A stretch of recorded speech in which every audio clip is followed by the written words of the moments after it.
Ladies and gentlemen, we have another banger for you today. So I found out who has the rank 1 team, and luckily it is someone I know.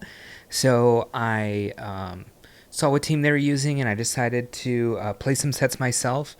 I was able to hit veteran in these sets. My first two sets, I went 4-1-4-1, and then I think I only played three sets, but 4-1-4-1-3-2.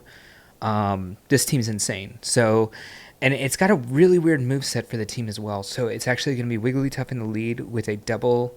So it's going to be an ABB strat with double fighters in the back. It's going to be Annihilape and Shadow Poliwrath specifically, and the Poliwrath actually has Power Up Punch and Icy Wind, which is a very interesting move set. When I saw him playing that, I was like, whoa, that's interesting. I got to try it out. And yeah, like I said, I tried it out. We're going to watch my battles on this team, but it's Reezy. He sometimes streams on Twitch. I know back in the day when I streamed, he actually streamed quite a lot as well. I'll link to his Twitch. I don't know that he streams that much, but I know that he, well, I feel like he's got more time in the summer, let's say that. So hopefully he starts streaming a lot more. Again, congrats to Reezy for hitting rank 1. Fantastic, great battler, great person. Let's go ahead and get into it. But first, if you haven't, definitely hit the subscribe button. And even if you think you're subscribed, go ahead and check. And you know what? I should have pulled up the video before. I've made videos before. It's not my first time. All right, here it is. And then the moveset for Annihilape is the normal moveset here in Great League with Night Slash, Shadow Ball, and Counter as your fast attack. I guess it's the normal moveset for Wigglytuff as well. No Swift, no Feint Attack, whatever the moves are that it has that people don't really use. So, all right, first battle here. Lead is Umbreon. Obviously, like our whole team's kind of really good against this. So if they bring in something that Wigglytuff's good against, I can just stick in here. And yeah, Poliwrath is the best answer to Umbreon, specifically because we do have the Power Up Punch as well. So we can kind of just get through that if we need to. Yeah, I definitely would have gotten KO'd here. I should have thrown one earlier, or just I guess we ended up getting the farm down anyways, so it's whatever. We'll probably get one of the shields back for if the Umbreon comes back in.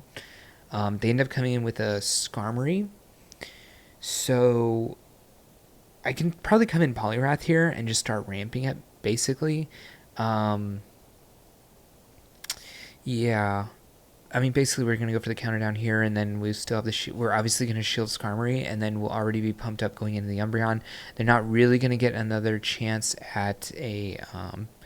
they're not really going to get the double move off, basically, is what I'm trying to go for here. They've also technically been reduced one time, so if they do go for double Sky Attack, or even just a Sky Attack here, it's actually not going to KO. And then Umbreon not really going to be able to snarl down, and that's going to be a lot of damage, so GG. All right, Skarmory lead here obviously is really bad for Wigglytuff. Actually, you'll notice I lost, I feel like, almost every lead here, and you'll see just how powerful this team is. When you can lose a lead and you have ABB, it really does show a lot of strength. And another thing is they don't necessarily know you're not running Scald, so they can shield power-up punches. It's the old Scrafty way of life, basically. Bait them with a move, and if they shield, you get something out of that shield with ramping your own attack stats. So we did reduce their attack stat one time here. Technically, no, I think we would get KO'd by this next Mud Bomb. So it's a question of whether or not you want to shield and maybe get through this whole thing with a lot of energy. And I figure since I already have the Power Punch also, I'm going to be fine with that as well. They do come in with Greedent. And even though this is super effective, they're so quick to get to their move that, yeah, they end up CMP and tying us here, and I decide to go for an Icy Wind because if they do stand with Greedent, I want to make sure that the attack is lowered. But again, we do have Annihilape for a lot of the counter damage against this Skarmory as well. I do want to throw the Night Slash because I do want to make sure that I get basically as much damage as I can to get off against this thing. I try to catch the move here. We don't end up catching...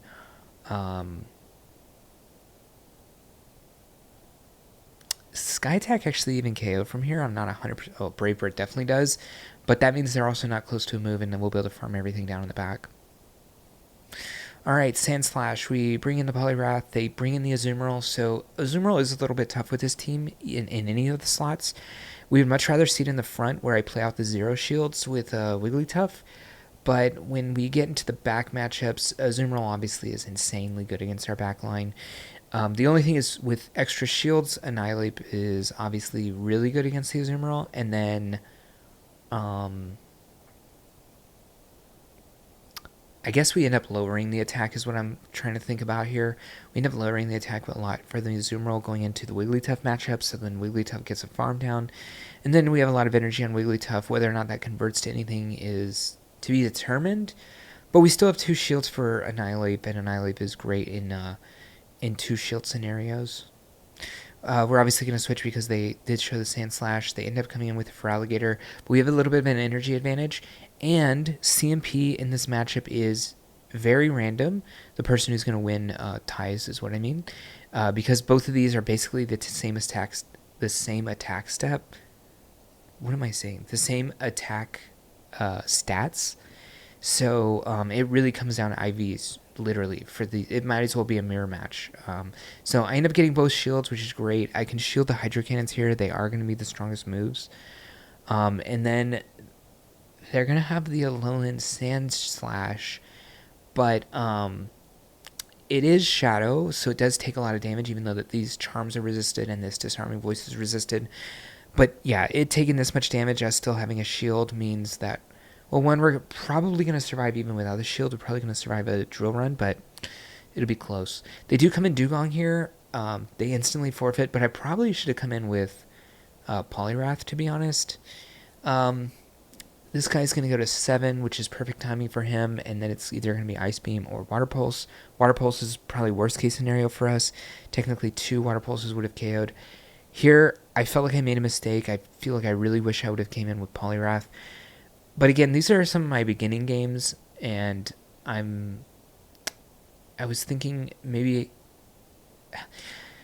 I don't know. It's kind of like I really love to get ahead on Annihilape, but I really should be coming in with Poliwrath because of the Power Up Punch obviously being super effective against Steelix and being able to ramp us up.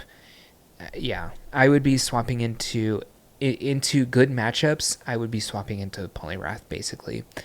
If the matchups are like somewhat skewed, then obviously you could go in with Annihilape over Poliwrath if Annihilape has some sort of advantage that Poliwrath doesn't. But in those neutral where fighting is just good, we should definitely be coming in Poliwrath. This could be another Water Pulse, and if it is, we're in a tough scenario here.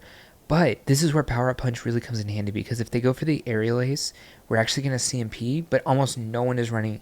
I haven't seen a single other person running Power Up Punch. So when we get to that... oh no, we definitely lose this, I think. But my reasoning still stands here. They didn't know we could get to that Power Up Punch. If this was anything else in the back, like a Bastiodon, it would have been insanely good. Ends up being a Carbink, and then in Zeros, we're just totally cooked here because they have Moonblast. And even if we had lowered their damage instead of going for our own boosted damage, they would have still one-shot us. At the end of the day, we're a Shadow Mon with a high attack stat, so we've really not got a lot of bulk to us there. This matchup, it's fine. They want to go for the return. So if you think that they're not going to go for return there, you definitely don't shield. But if you do think they're going to go for return, you have to go for the shield. And I really thought they were going to throw the return there. Instead, they throw the Foul Play, which is technically resisted.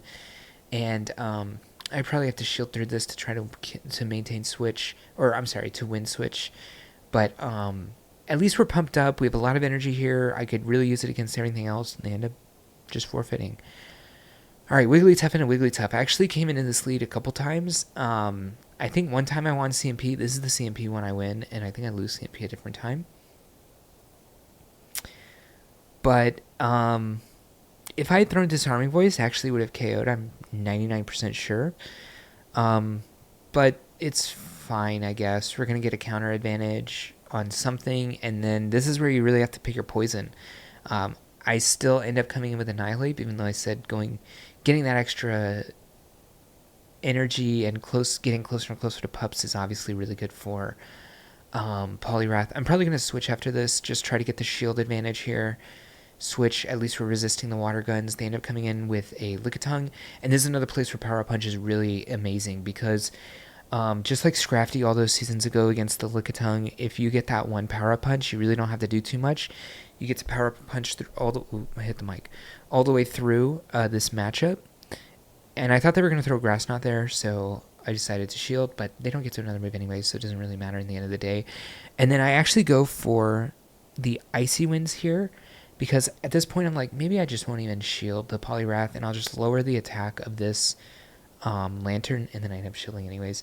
Because in the end of the day, Annihilape can destroy this, Annihilape can annihilate this, especially when it's 2 times debuffed, and we're not really caring about the moves anymore at all, so yeah.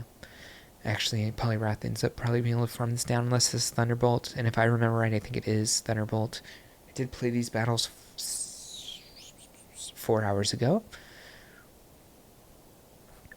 Alright, this is where ABB definitely needs to come in handy. I do like actually switching into the Annihilape here because I need to be able to ramp against that Registeel later. If I'm going to be trying really hard to win switch, it means that I'm probably going to use all my shields here, and if I don't have shields later, I need to make sure that I'm ramped, because Annihilape's just going to get one shot. I guess Poliwrath's also going to get one shot. I don't know.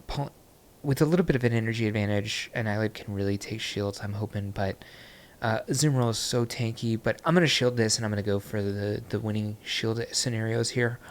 I'm going to make sure I go up to the Shadow Ball, but definitely hoping that they shield. I know I'm one away from the next Night Slash, but they actually get to this move because they are running Ice Beam, so they are actually able to get to all these moves a lot quicker than usual. And I really like coming in Poliwrath here because I know I can go for an infinite farm down. They don't get to throw any more moves since they already used 3 moves on Azumarill. Again, I've said this in many other videos, Azumarill takes a long time to get to its moves, and even though its moves are very good, it taking a long time to get to its moves are its one real downfall. I am able to get to these 2 Icy Winds, and then I'm going to try to snipe on Wigglytuff. They're not going to be able to do like a... Oh, yeah, nice catch. I like how I'm saying it about my own battle. That was a sick catch, though, to be honest. And Registeel not actually going to be able to do much here because they have to... They don't KO us with this move. And they don't get to farm us down either. We're going to be at like 20-30%. Yeah, this looks like almost 25%. So if they're going to allow me to get to another Disarming Voice, I'm going to end up doing just basically infinite damage. The Annihilape is out of energy. But we have one counter, I believe, on Poliwrath here. But we're always going to outpace to the Power Up Punch.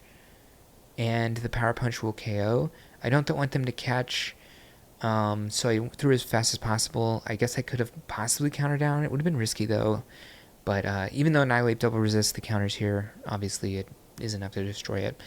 They end up coming, Shadow Dragonite into Wigglytuff is obviously horrific for Shadow Dragonite. But then they switch into Greedent. We come in with Annihilape.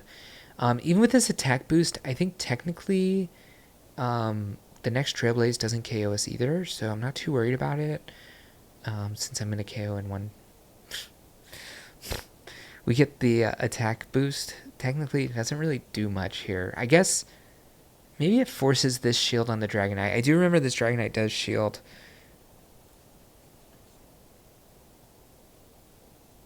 Which is kind of weird because we have Wigglytuff in the lead, and I'm basically just going to switch into anything here. They end up switching into a Lantern.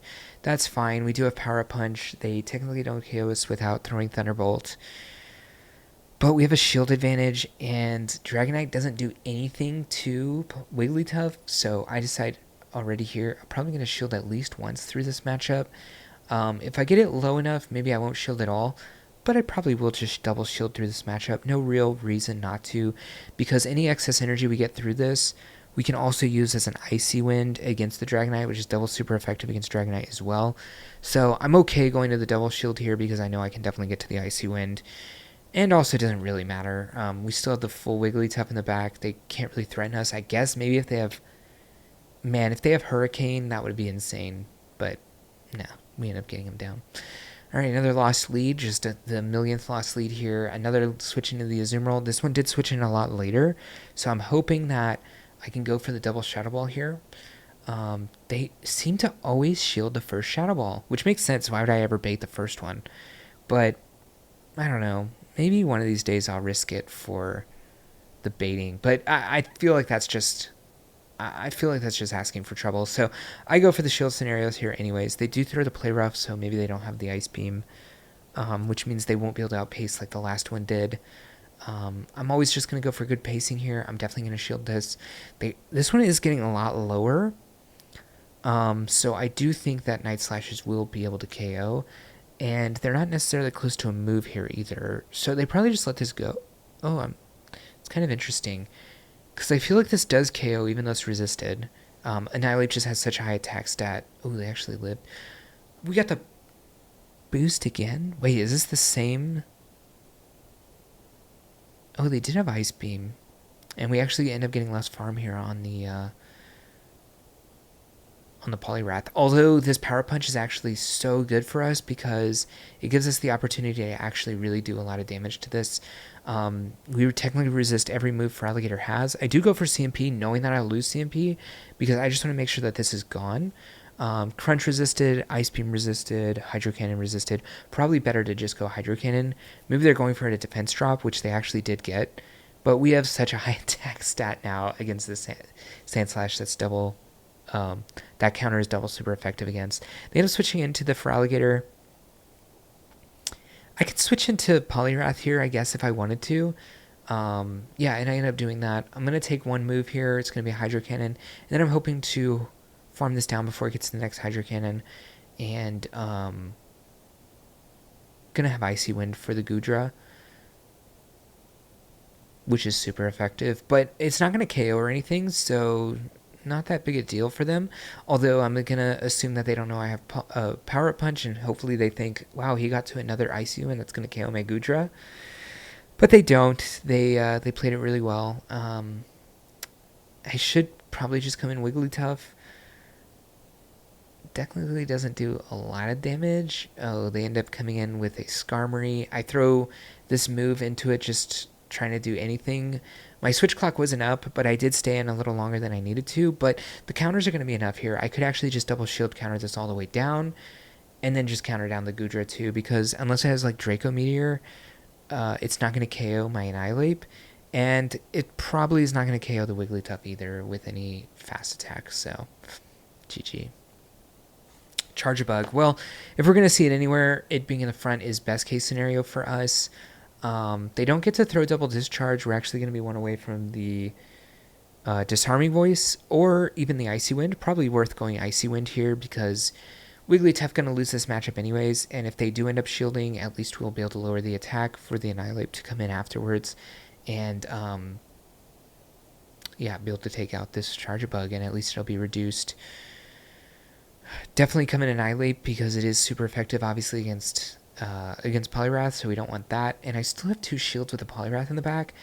And Poliwrath bad against the Charge a Bug, so it stands to reason that that Poliwrath is going to be good against whatever's going to be coming in the back. It is going to be a Whiscash, so I go for this Shadow Ball here. It's going to be doing the most amount of damage. Hopefully they don't shield, and they don't. And now I'm like, should I just let Annihilape go, or should I try to... I don't think I'll be able to counter it down, but I could switch and counter down. Oh, wow, I actually go for the move here. I don't think that's necessarily the smartest. I think I should have probably just swapped. No, they end up coming in with the Dugong anyways. I go for the Night Slash here because I'm not going to make it to the Shadow Ball, and I want to do damage before they get a Icy Wind off on anything. And then I end up switching because I figure they're going to be close to farming us down there, and I don't want them to farm us down, but it doesn't really matter at this point. We have Power Punch, and I think the counters are going to be enough anyways because we have a Shadow, and they don't. Noctowl lead. So this guy's stuck in 2022 meta with the Noctowl, but Noctowl's not that bad to be honest. But Sky Attack being nerfed is obviously enough to do a lot to this, but maybe with the nerfs to Lantern, people are thinking about running other flyers, and it is good against something like Annihilape, something like Poliwrath, which is why I just wanted to do as much damage as I could to it here. I think I'm going to come in with a Poliwrath, and I'm going to shield this move, but it's fine. We gained a little bit of energy here. I think I'm basically going to be at a Power Punch by the time we get through with this thing. Yeah, I do have a Power Punch, so a lot of energy going into this next matchup. They end up having a Poliwrath in the back, and I end up throwing Power Punch here, but maybe this is not what I should have done. Maybe I should have gone for the Icy Wind. I have to be really scared of an Annihilape in the back, if I'm being honest. But they do end up using the shield here, so I'm going to let this Poliwrath go. Going to come in with, obviously our last mon is Annihilape. They did try to go for extra farm there. We're going to get Icy Winded here, but it could be a Scald, so I end up shielding anyways. Oh, it ends up being a Scald. Okay. Oh, and they have a Trevenant in the back, and that's just GG. Yeah, even one time reduced there. We're totally going to be okay to one-shot a Trevenant. We have a high attack stat. They have a high attack stat.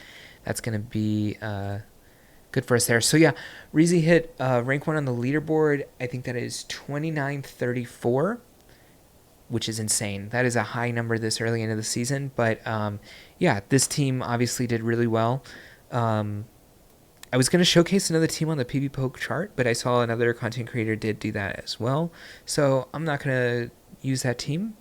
But yeah, this team was amazing, and definitely, if I have some extra time to use this team, I definitely will. It was was very easy to rank up in the with ELO. As you can see in these games, I only played 3 sets, and all 3 sets were massive wins. So,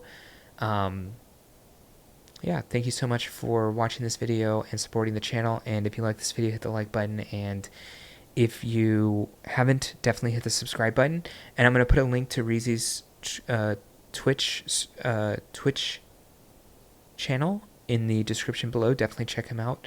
Yeah, if you subscribe to their Twitch, you can see when he streams. And yeah, hopefully he'll be streaming a lot more since he's so high on the leaderboard. All right, that's enough from me, and I'll see you in the next one.